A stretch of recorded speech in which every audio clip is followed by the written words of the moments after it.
Realita Pus TV Channel Barbis. Assalamualaikum warahmatullahi wabarakatuh. Halo di sana dimanapun Anda berada, kembali lagi di channel kami, channel Realita Pus TV yang memberikan informasi, edukasi dan inspirasi. Nah, di sana seperti biasa, ini konten yang edisi spesial karena kami hari ini akan menjajal sensasi mahakarya kuliner dari mahasiswa mahasiswa Unip Universitas Bengkulu, Fakultas Pertanian ya. Jadi kebetulan kita berada di Mabes Kampala ya. Alhamdulillah di markas ini ternyata ada pojok kuliner. Nah ini menarik kan, pojok kuliner. Saya tidak sendiri di sini, saya ditemani Sri Kandi ya, Partai Golkar yang cukup apa ya, cukup power, the power of Wonder Woman. Nah, saya juga ditemani oleh orang pecinta kuliner juga dengan bung siapa namanya? Gimana sensasi makanan? Mantap. Bakmi apa namanya? Bakmi Amin ya? Mantap. Mantap ya. Barbis. Apa yang bikin mantap ini kira-kira? Dari tekstur mie-nya, bumbunya, atau sayurnya, atau dari kuahnya kira-kira? Komplit. Semuanya mantap. Mie-nya, ayamnya, rasa bumbunya pas di lidah. Pas di lidah ya? Pas. Dari harga ini gimana ceritanya kalau harga ini? Harga sepertinya Agak ramah di kantong ya? ramah di kantong masyarakat. Oh iya. Ini harganya harga mahasiswa ya? Nah, itu ada Bang siapa namanya? Armen. Bang Armen ini salah satu owner ya? Owner. Yang sekaligus apa istilah itu? Pencipta ya? Bukan master chef ya? Ya. Ya. Jadi Bang seperti ini? Armen. Armen ini selaku mahasiswa ya? Mahasiswa Udah tamat. Iya. Sekarang sibukannya? Jualan. Jualan di lokasi kampus ya? Iya. Kenapa milih lokasi kampus? Kenapa tidak di lokasi-lokasi strategis gitu? Ya karena berhubung di sini di kampus, tempat saya di kampus dan juga saya bisa masak ini awalnya dari Kampala, mengabdikan diri juga untuk Kampala. Luar biasa. Pengabdian alumni. Udah berapa lama? Ini jalan 3 minggu. Wah itu ada sana. Jadi Bang Ramon ya? Armen. Agak pleset terus sih. Bang Armen ini. Belum makan. Jadi ada sana Bang Armen ini dalam alumni mahasiswa Universitas Bengkulu yang rupanya memiliki skill bahwa sebagai koki ya, kuliner bakmi Amen. Ya ini kita akan coba ya seperti apa sensasinya ya. Karena kalau kita lihat memang agak beda dari mie ayam pada umumnya di Bengkulu. Coba digigit dulu. Ini kerupuknya ini. Mas, Gimana jadi nih? ini sesuai dengan program KNPI Kota. Wah ini masuk ini. Mantap Pak Eko. Ya, gimana? Kita ada namanya program sentra kuliner KNPI Kota. Nah kita sudah ada 9 gerobak, kawan-kawan kemarin udah bagikan. Dan yang seperti ini perlu dibina. Iya. Satu gerobak taruh sini ya. Ya. Iya, ini kan akan kita akan masukkan Ya, kita lihat program bantuan gerobak nanti UMKM dari para donatur ya dulunya. Jadi itu ada sana, semoga dari tayangan ini bisa menginspirasi ada sana dan mungkin penasaran pengen coba ya, tidak gampang, tinggal beli secara online bisa ya. Online datang ke sini juga lagi. Lewat apa ini? Instagram, WhatsApp. Instagram apa namanya? Instagramnya Bakmi Amen. Bakmi Amen. Nah, jadi adik sana yang menonton tayang ini, kalau penasaran mencoba Bakmi Amen ini bisa pesan secara online. Nanti disematkan. Nanti kena ini ya, kena ongkir ya? Berapa ongkir? Kalau ongkir Apa tergantung? sejarah. Ya. Kalau Jadi dalam lingkungan kampus free ongkir. nah, jadi ini kabar baik juga nih bagi lingkungan kampus itu free ongkir, tapi di luar kampus itu disesuaikan dengan jarak. Kalau jaraknya harus baku lah, pikirkanlah sendiri lah. Bisa ada plannya. Jadi, nah ini kalau bisa pesan WhatsApp-nya di nomor berapa ini WhatsApp-nya? 0822 0822 4651 4651 3032. 3032. Nanti kita tayangkan di deskripsi video ini ya. Jadi bagi yang penasaran ada sana mahasiswa ya, tidak salah mencoba karena dengan mencoba ini Anda mendukung program mahasiswa kreatif Indonesia. Merdeka. Berdepi.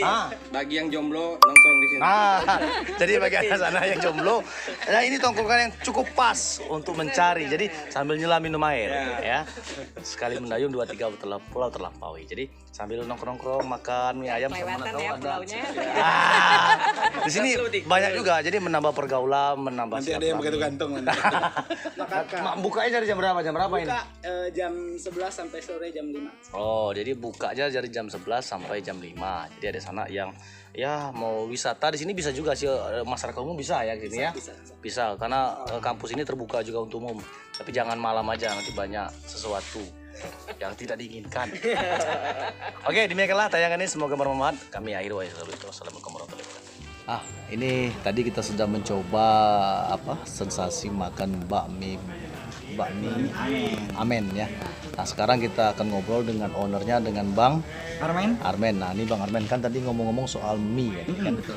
Ini sekaligus kita memberikan edukasi juga kepada masyarakat, khususnya bagi para pecinta kuliner itu, khususnya pecinta kuliner mie, bakmi itu kan sering sekarang di pasaran kan banyak macam-macam ya, aneka rasa, tekstur segala macam. Nah, ini kan bakmi Amen ini kan menawarkan sesuatu yang beda dan memberikan jaminan higienis tanpa bahan kimia pengawet ya.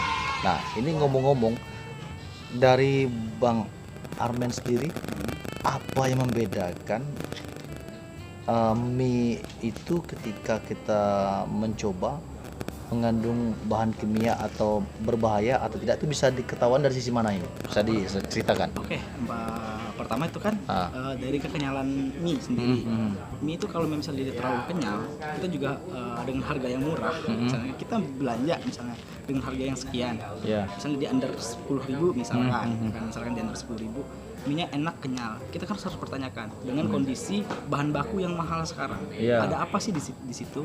Yang kita harus Artinya pertanyakan. kalau rasanya enak, harganya murah, dengan kondisi bahan baku yang sekarang sudah susah, itu patut dipertanyakan patut ya. dipertanyakan.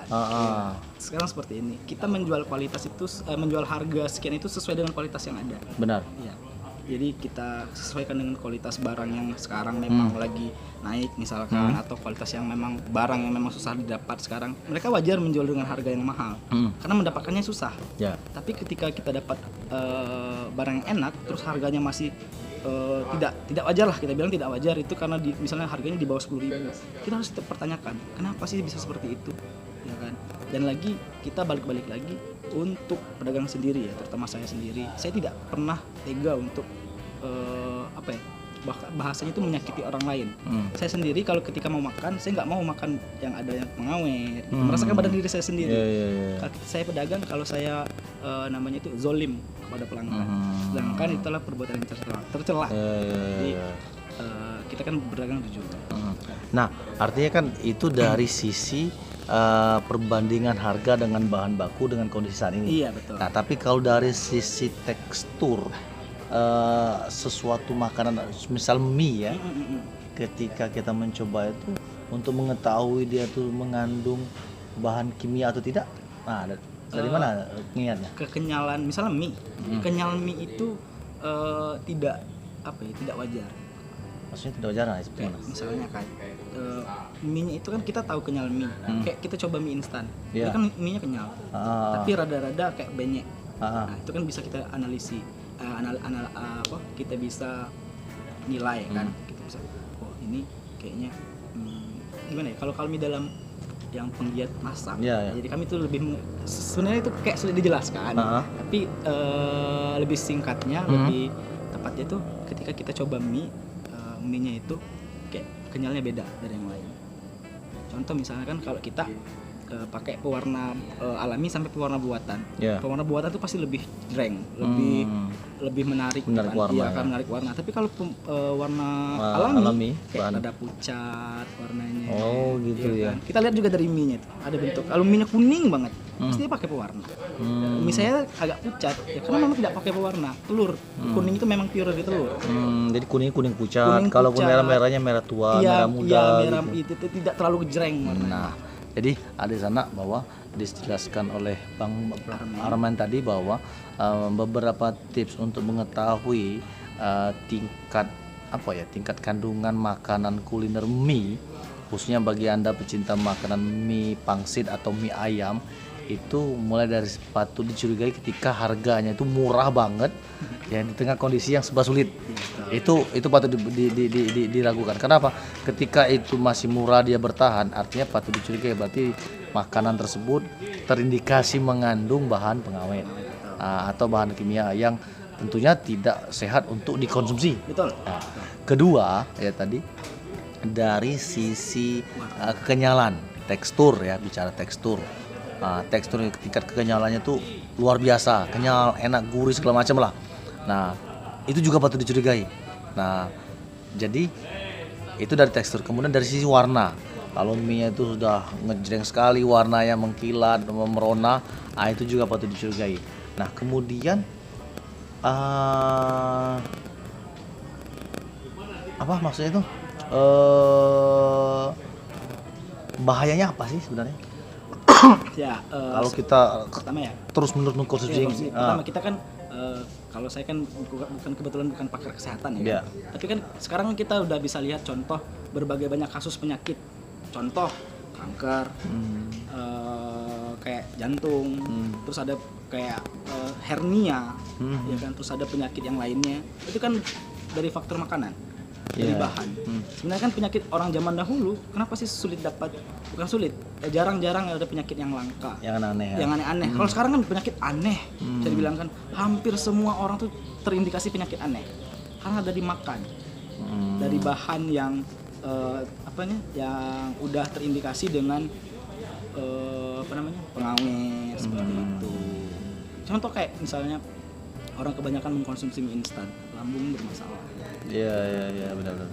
Nah, jadi di situ ada penjelasan dari Bang Bram tadi bahwa memang kita sebagai konsumen atau pembeli yang penyuka makan mie ya, untuk lebih selektif ya, lebih hati-hati memilah atau membeli makanan mie instan ataupun mie jajanan ya, mie jajanan, karena memang makanan mie di Kota Bengkulu ini cukup familiar karena sudah banyak bisa ditemukan di tiap sudut kota, di tiap sudut tempat, baik khususnya ini jadi makanan sarapan biasanya. Betul. Nah, jadi memang enak itu tetap harus kita pikirkan.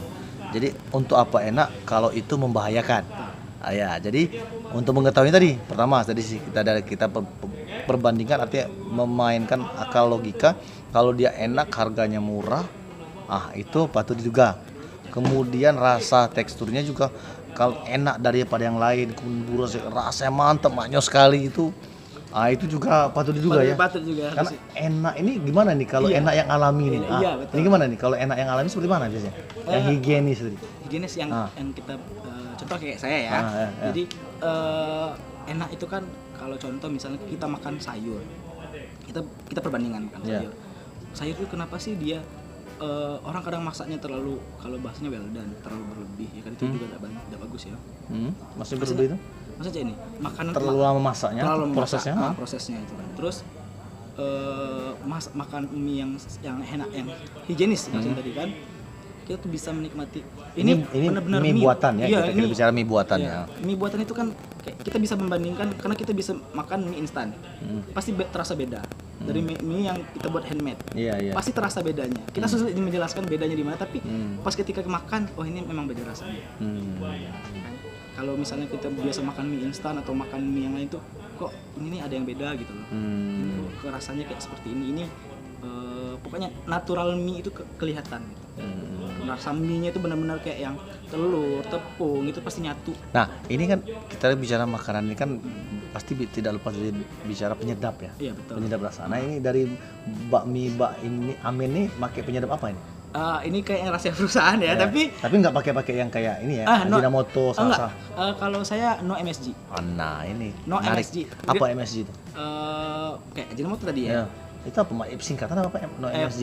Itu singkatan, tapi saya lupa nama saya kepanjangan MSG itu. intinya itu penyedap tambahan. Jadi Berarti untuk bakmi Amen ini memang no MSG. aman tanpa pengawet. Dan perasa. iya, bakmi saya juga nggak pernah pakai mie kemarin. Maksudnya kalau nggak habis buang. buang. Wah, itu. Kalau nggak habis ya sedekah. Iya. Kemudian juga kalau dia bisa dipakai untuk besoknya itu patut dicurigai. Iya, betul. Nah, itu masuk indikasi bahwa ada campuran Pengawet. dalam kandungan mie buatan tersebut. Oke, ada sana. Demikianlah edukasi tentang kulineran mie yang sering di sana gandrungi setiap hari sebagai sajian sarapan bagi anak sana di pagi hari. Tentunya dengan tips ini dapat memberikan gambaran, dapat memberikan wawasan untuk adik-adik sana untuk lebih hati-hati karena memang dampaknya tidak sekarang dirasakan. Mungkin di hari tua sekian puluh tahun baru kerasa ya. Baru ketahuan ketika diagnosa, oh penyakitnya wah macam-macam ngeri-ngeri ya. Nah, ternyata memang pola makan juga bisa menjadi penyebab munculnya penyakit yang aneh-aneh. Itu karena tadi kandungan yang ada di dalam makanan itu mengandung bahan-bahan yang tidak layak dikonsumsi untuk tubuh kita. Sebelum terlambat, waspada dan hati-hati. Kalau bukan kita, siapa lagi? Kalau bukan sekarang ya siapa lagi? Jadi untuk tetap waspada dan hati-hati dalam mengkonsumsi makan sarapan pagi. Karena bakmi ini memang banyak rasa, banyak tempat di mana-mana yang enak-enak. Tapi tadi yang tips-tips yang kami jelaskan tadi semoga menjadi referensi bagi adik sanak sekalian. Oke, demikianlah tadi ini, semoga bermanfaat. Sampai jumpa. Pak Edi Sutrisno. Nah, ini selaku dosen pertanian, Pak. Iya. Melihat ada semangat mahasiswa kita atau alumni kita yang sudah berwirausaha di bidang kuliner bakmi ini, gimana tanggapannya?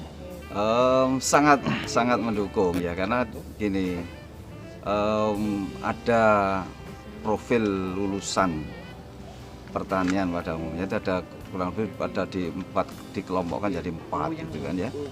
Jadi yang pertama itu jadi manajer, yang kedua jadi entrepreneur seperti yang sekarang ini, kemudian ada jadi community leader ya, penggerak masyarakat, dan ada satu lagi yang di birokrasi. Nah, arah kita mendesain mahasiswa sekarang itu nggak melulu seperti yang disampaikan tadi, ada jadi pegawai sebagai pencari kerja atau job seeker, tapi lebih dihargai kalau lulusan itu bisa jadi job kreator, pencipta kerja. Nah, dengan dia sebagai membuka usaha ya, jadi membuka usaha entrepreneur, sebagai membuka apapun bentuknya, bisa kuliner, bisa macam-macam, itu kan jadi dia posisinya malah bisa menciptakan kerja dan membuka lapangan kerja. Kalau usaha itu semakin berkembang, berarti kan dia bisa memanfaatkan peluang kerja dari teman-teman yang mencari kerja. Jadi job kreator itu menjadi juga fokus, bukan satu-satunya harapan menjadi pegawai, tapi juga jadi entrepreneur, berwirausaha. Bahkan di ketentuan menteri yang sekarang ini dengan kampus Merdeka Belajar itu ya, mereka membebaskan 3 semester itu belajar di luar kampus, di luar bidang keilmuannya. Ya, bisa di mana sesuai dengan passion gitu ya. Dia kalau dia hobinya penggerak masyarakat bisa jadi di desa, desa. Kalau dia jadi calon wirausaha jadi pegawai officer di perusahaan swasta, ya dia magang industri. Nah, kalau dia magang wirausaha juga jadi salah satu ini seperti itu.